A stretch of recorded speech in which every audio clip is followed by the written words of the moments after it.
பிரசங்க 3:17. சகல எண்ணங்களையும் பார்த்தீங்களா?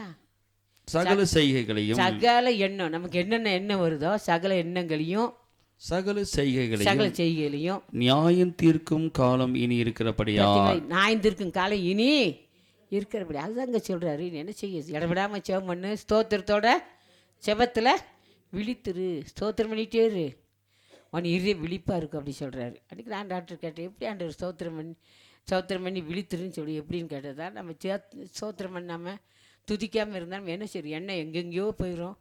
நம்ம என்ன செய்கிறோம், அப்படியே எண்ணத்தில் அப்படியே சோர்ந்து போயிடுவோம். அதான் சொல்கிறார், இடவிடாமல் ஸ்தோத்திரம் பண்ணி செபம் பண்ணி ஸ்தோத்திரத்தோடு என்ன செய்ய விழித்துரு. நம்ம சிந்தனை வராமல் நம்மளையும் நம்ம காத்துக்கொள்ளணும். அல்லேலூயா.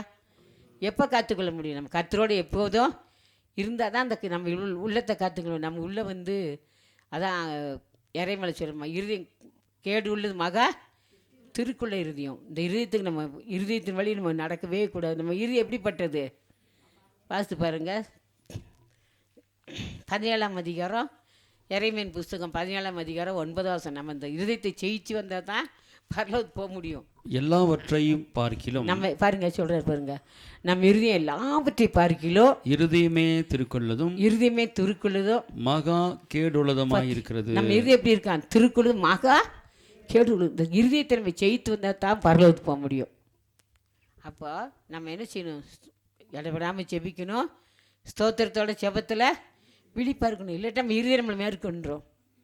அது இருக்கணும். இருதயம் திருக்குள்ளது மகா கேடு. அதனால தான் தாவீது கேட்குறேன், தேவனே சுத்த இருதயத்தெண்ணில் சிருஷ்டிமையா, நிலவரமான ஆவியின் உள்ளத்தில் புதுப்பியும்.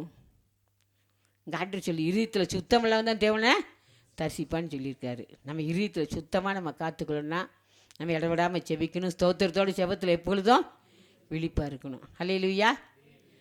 யார் சுகமாக தங்கியிருப்பா?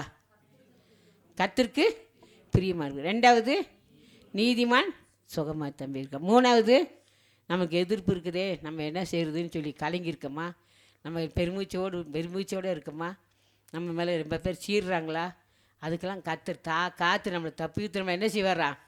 சுகமாக தங்க பண்ணுவார். அல்லேலூயா.